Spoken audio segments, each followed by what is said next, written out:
सुमन दिल्ली में रहती थी। उसके पापा चाट का ठेला लगाते थे। सुमन भी इस काम में अपने पापा का साथ देती थी।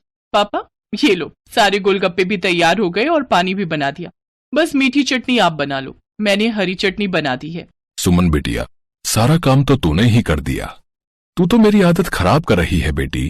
कुछ दिनों में तू ससुराल चली जाएगी तो तेरे बिना काम में बिल्कुल मन नहीं लगेगा। तेरी बहुत कमी खलेगी बिटिया। बस रो दिए। सुमन, अब तू ही अपने पापा को संभाल।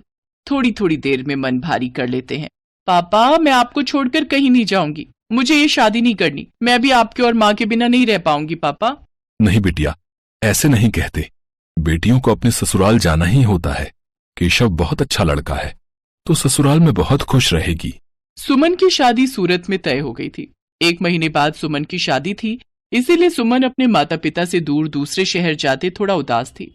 सुमन बड़ी थी और एक छोटा भाई था जो अभी पढ़ रहा था। धीरे धीरे 1 महीना बीत गया और सुमन की शादी का दिन आ गया। सुमन के माता पिता उसे राजी खुशी डोली में विदा करते हैं। शादी के बाद सुमन दिल्ली से सूरत अपनी ससुराल आ जाती है। सुमन का पति केशव एक गैराज में गाड़ियों की मरम्मत करता था। सुमन समझदार थी, उसने आते ही पूरे घर को संभाल लिया। बस बहू, मैं और रोटी नहीं लूंगी, केशव को दे दे। बस एक ही रोटी देना, पेट में बिल्कुल भी जगह नहीं है। इतना स्वादिष्ट खाना बनाया है बहू कि मैं एक रोटी भूख से बढ़कर खा गई। कहा माँ जी, 2 निवाले की 1 रोटी होती है मेरी छोटी छोटी। अब मैं आ गई हूं ना, तो रोजाना आपको ऐसे ही गरम गरम मेरे हाथ का बना भोजन खाना होगा। कोई बहाना नहीं चलेगा।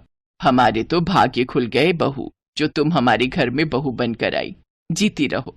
सुनिए, मैंने आपका टिफिन पैक कर दिया है, ये लीजिए। बस मैं 2 मिनट में आई। अब ठीक है, मैं बाहर तब तक मोटरसाइकिल निकालता हूँ। माँ जी, और क्या क्या राशन लाना है? बस यही बहू जो लिखवाए है, बाकी तुम अपने लिए जो चाहो खरीद लेना। ठीक है, मैं थोड़ी देर में लौटती हूँ। सुमन केशव के साथ मोटरसाइकिल पर बाजार चली जाती है। सुमन, कहो तो गैराज बाद में चला जाऊंगा। तुम अकेले घर सामान लेकर कैसे जाओगी? अरे आप चिंता मत करो, मैं ऑटो ले लूंगी।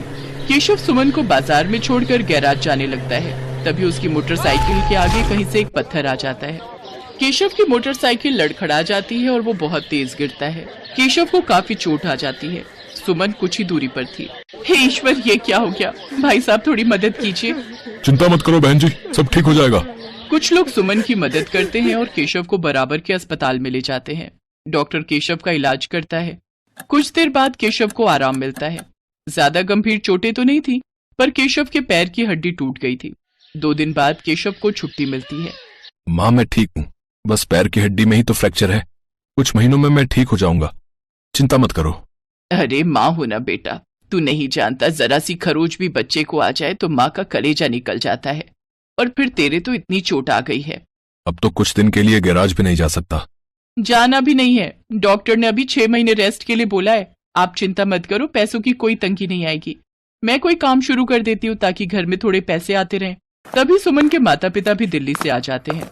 सुमन ने उन्हें फोन पर केशव के एक्सीडेंट की बात बताई थी, जिसे सुनकर वो रह नहीं सके। अब दामाद जी, काम की कोई चिंता मत करो। सुमन ने मेरे से चाट बनाना बहुत अच्छे से सीखा हुआ है। सुमन बिटिया, तू यहाँ सूरत में दिल्ली वाले गोलगप्पे शुरू कर, वो तो बहुत अच्छे बनाती है। कुछ दिन मैं यहाँ रुक जाता हूँ, जब काम सेट हो जाएगा तब मैं वापस चला जाऊंगा। हाँ पापा, ये ठीक रहेगा। दिल्ली वाले गोलगप्पे यहाँ बहुत अच्छे चलेंगे। हमारे इधर आसपास किसी ने भी दिल्ली वाले गोलगप्पे का काम नहीं शुरू किया हुआ। केशव बेटा, आप सारी चिंता छोड़ दो, पापा और मैं कुछ दिन अब यहीं रहेंगे। शुक्रिया माँ, शुक्रिया पापा, आपने मुझे बहुत हिम्मत दी है। ऐसी बहू और ऐसे समधी सचमुच बहुत नसीब वालों को मिलते हैं। सुमन की सास की आंखों में आंसू आ जाते हैं। केशव को भी अपने सास ससुर के आने के बाद बहुत हिम्मत मिल गई थी। सुमन अपने पापा के साथ सूरत में गोलगप्पे का ठेला शुरू करती है, जिसके ऊपर लिखा था दिल्ली वाले गोलगप्पे। गोलगप्पे के दीवाने तो बहुत लोग हैं और सूरत में तो पानीपुरी के सभी दीवाने हैं। ये देखकर सुमन और उसके पापा ने गोलगप्पे का स्टॉल लगा दिया।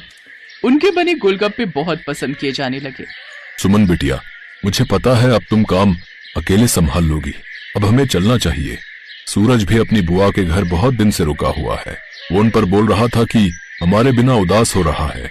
हाँ पापा, सूरज बहुत दिन अकेला रुक गया और आपको दिल्ली का भी तो काम संभालना है। वो भी बहुत दिनों से बंद पड़ा है। अब तो मैं सब कुछ संभालूंगी, आप मेरी चिंता मत करो। सुमन के माता पिता वापस दिल्ली लौट जाते हैं। उन्हें आए हुए भी बहुत समय हो गया था। अब सुमन अकेली रोजाना गोलगप्पे का ठेला लगाने लगी। वो रोजाना सुबह उठकर गोलगप्पे और बाकी का सामान तैयार करती और बाजार निकलती। कुछ भी कहो सुमन दीदी, आपके गोलगप्पे का जवाब नहीं है। हम सारी सहेलियां रोजाना शाम को स्पेशली मार्केट आपके गोलगप्पे खाने के लिए आती हैं। हाँ सुमन दीदी, ये तो सच है, बहुत टेस्टी गोलगप्पे होते हैं आपके, साथ में खट्टा मीठा पानी, बहुत बढ़िया बनाती हो आप। बस आप सब ग्राहक तारीफ कर देते हो, मुझे काम करने में और प्रेरणा मिलती है। ये लो, इसी बात पर 2 गोलगप्पे फालतू खाओ। सुमन रोजाना ऐसे ही शाम के समय बाजार में ठेला लगाती थी। धीरे धीरे सुमन के गोलगप्पे पूरी सूरत में फेमस होने लगे। अब तो उसे शादियों और पार्टी के भी ऑर्डर मिलने लगे। इस काम में सुमन की सास भी उसकी मदद करती थी। कहीं भी शादियों और पार्टी के ऑर्डर मिलते तो सुमन अपनी सास के साथ जाती और वहां पर अपना स्टॉल लगाती। स्टॉल पर दिल्ली वाले गोलगप्पे लिखा देखकर लोगों की भीड़ सबसे पहले वहीं पर टूटती थी। बहुत अच्छे पैसे कमा लिए सुमन ने।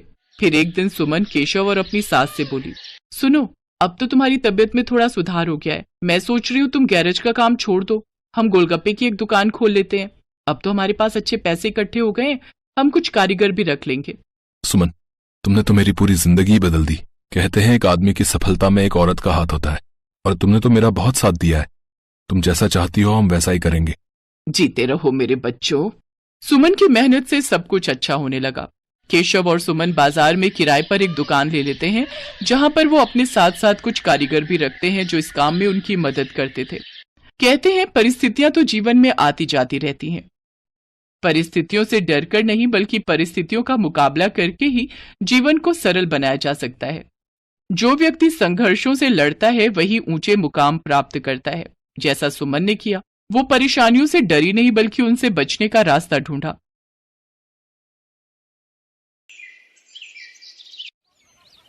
अरे भाई, कैसे दिए गोलगप्पे? 50 रुपए की प्लेट है। और एक प्लेट में कितने गोलगप्पे? 6 गोलगप्पे होंगे। और कितने? अरे बाप रे बाप, 50 के 6 गोलगप्पे, इतने महंगे? तभी सोचो तुम्हारी दुकान में भीड़ क्यों नहीं है।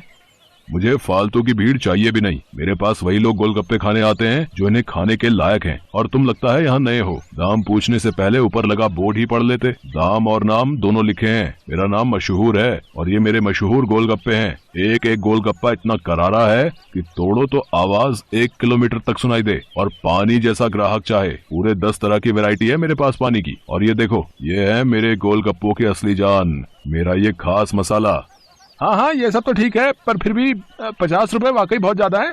दाम तो यही है और यही रहेगा। अब तुम देख लो कि तुम मेरे गोलगप्पे खाने के लायक हो या नहीं।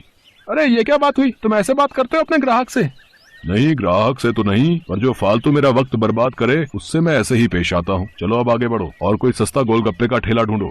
मशहूर ऐसा ही था।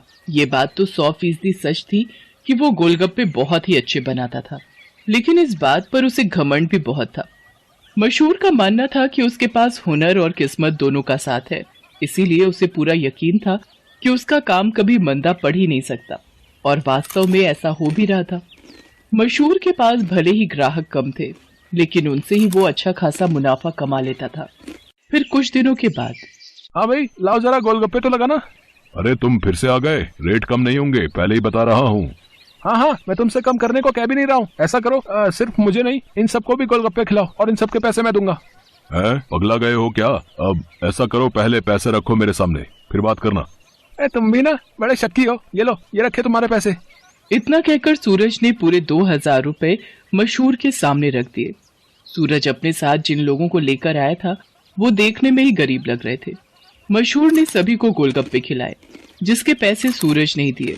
फिर सबके जाने के बाद, क्या बात है भाई, कोई लॉटरी वॉटरी लग गई है क्या? अभी तो नहीं लगी, पर जल्दी लगने वाली है। क्या मतलब? तुम्हें कैसे पता कि लॉटरी लगने वाली है तुम्हारी? क्योंकि निरंजन बाबा ने मुझसे ऐसा कहा है। वो बहुत ही बड़े सिद्ध बाबा है। उन्होंने मुझसे कहा है कि मैं जितने लोगों का पेट भरूंगा, वो भी बिना उनसे कुछ लिए, मेरी लॉटरी लगने के उतने ही चांसेस बढ़ जाएंगे। तुम भी निरे उल्लू हो भाई, हैं? बाबा जी ने तुम्हें गरीबों को खाना खिलाकर कुछ भला काम करने को कहा होगा। जितने पैसे तुमने मेरे गोलगप्पे खिलाने में खर्च किए, उतने में तो तुम पूरा भंडारा कर सकते थे। मैं जानता हूँ, पर मुझे इन लोगों को कुछ ऐसा खिलाना था जो इनके बस के बाहर हो। खाना तो कोई ना कोई इन्हें खिलाई देता होगा, पर तुम्हारे गोलगप्पे वो इनके नसीब में कहाँ से आते? और बाबा जी ने मुझसे यही तो कहा था कि जाकर किसी का नसीब बदलो, तो मैंने बदल दिया। अब देखना, मेरी लॉटरी जरूर लग जाएगी।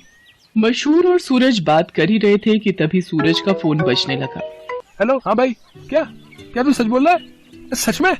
ओ वाह वाह वाह भाई, मजा आ गया भाई, मजा आ गया। तू वहीं रुक, मैं बस वहीं आ रहा हूँ मैं। अरे अरे क्या हो गया, कहाँ भागे जा रहे हो? मेरी लॉटरी लग गई भाई, वो भी पूरे 10 लाख की। शुक्रिया भाई, शुक्रिया यार, बहुत शुक्रिया यार, सच में तुम्हारे गोलगप्पों की वजह से ये सब हो पाया। अच्छा अब मैं चलता हूँ, मैं फिर आऊंगा और अगली बार और ज्यादा लोगों को लेकर आऊंगा, तुम तैयार है ना? इतना कहकर सूरज वहां से चला गया, लेकिन मशहूर को सोचने पर मजबूर कर गया। मेरे गोलगप्पे ऐसा भी कर सकते हैं, मुझे तो पता ही नहीं था। अगर मुफ्त में मेरे गोलगप्पे खिलाकर इस लड़के की किस्मत खुल सकती है तो फिर मेरी क्यों नहीं? हाँ, अब से मैं भी लोगों के नसीब बदलूंगा। अब वो नहीं, बल्कि मैं खुद अपने गोलगप्पे लोगों को फ्री में खिलाऊंगा। अगले दिन मशहूर ने सबसे पहले अपने लिए एक लॉटरी का टिकट खरीदा और फिर उसके हाव भाव बिल्कुल ही बदल गए। साथ ही उसकी दुकान का बोर्ड भी अब गोलगप्पों की कीमत की जगह पर लिखा था बिल्कुल फ्री। मतलब वो सच में अब लोगों को मुफ्त में गोलगप्पे खिला रहा था। साहब, कभी सपने में भी नहीं सोचा था कि आपकी दुकान में खड़े होकर गोलगप्पे खा सकूंगा। भगवान आपका भला करे, आपकी खूब तरक्की हो, आप जो चाहो वो सब आपको मिले, मैं भगवान से यही प्रार्थना करूंगा। मशहूर को पहली बार किसी ने ऐसा कुछ कहा था। मशहूर को बहुत अच्छा लगा, लेकिन अब भी मशहूर के दिमाग में उसका खुद का फायदा पहले था। उस दिन अपने बनाए हुए सारे गोलगप्पे मुफ्त में खिलाने के बाद वो फौरन लॉटरी ऑफिस पहुंचा। मशहूर चंद, हाँ मुबारक हो, आपको इनाम मिला है पूरे 10,000 का। क्या सिर्फ 10,000? पर पहला इनाम तो 10 लाख का था। हाँ तो वो पहला इनाम भी तो है। आपकी किस्मत इतनी भी अच्छी नहीं है, शुक्र मनाइए कि 10,000 तो मिले। मशहूर इनाम के 10,000 लेकर अपने घर वापस आ गया। वो उदास था और नाराज भी। क्या हुआ जी, लॉटरी लगी क्या? लगी भी और नहीं भी, ये देखो 10,000 मिले हैं। अरे वाह, तो फिर आप उदास क्यों? आपको तो खुश होना चाहिए ना। अरे पर 10,000 से क्या होता है, इतने में तो 4-5 दिनों में अपनी दुकान से ही कमा लेता हूँ। उस लड़के को तो पहला इनाम मिला था, वो भी पूरे 10 लाख का, और उसने तो इतने कम गोलगप्पे खिलाए थे। मैंने तो अपने सारे गोलगप्पे मुफ्त में खिला दिए, फिर भी मुझे क्या मिला और उसे क्या मिला? ओफो, ये सब क्यों सोच रहे हो आप? आपने जितने भी गोलगप्पे मुफ्त में खिलाए उनकी लागत तो निकल गई ना, बोलो। हाँ, उससे तो ज्यादा ही हैं ये पैसे। तो फिर आपको नुकसान थोड़े ही हुआ है जो ऐसे मुंह लटका कर बैठे हो। 4-5 दिनों में जितना कमा पाते वो एक ही दिन में मिल गया, ये कम है क्या? मशहूर को अपनी पत्नी मोहिनी की बात ठीक लगी और उसने अपना इरादा और पक्का कर लिया। उसने आगे भी लोगों को फ्री गोलगप्पे खिलाना जारी रखा और हर रोज लॉटरी का टिकट खरीदना भी, कभी कम तो कभी ज्यादा, लेकिन हर रोज मशहूर का कुछ न कुछ इनाम जरूर निकलता था, जिससे मशहूर का हौसला और भी मजबूत होने लगा। इसके साथ ही मशहूर को अब ये सब करने में बहुत खुशी भी मिल रही थी। हर रोज लोगों के मुस्कुराते चेहरे उसकी दुकान से लौटते थे। उसके गोलगप्पे न जाने कितने मायूस चेहरों की मुस्कान बन रहे थे। फिर एक दिन, अरे मशहूर भाई, ये क्या है? ये कमाल कब से हो गया? बस तुम्हारे जाने के बाद से ही। लेकिन माफ करना भाई, अब तुम फ्री में गोलगप्पे नहीं खिला पाओगे किसी को, क्योंकि ये काम अब मैं करता हूँ और लॉटरी भी मेरी ही लगती है। हाँ, तुम्हारे जितना बड़ा इनाम तो नहीं लगा अब तक, पर मुझे उम्मीद है कि कभी न कभी वो कमाल भी हो ही जाएगा।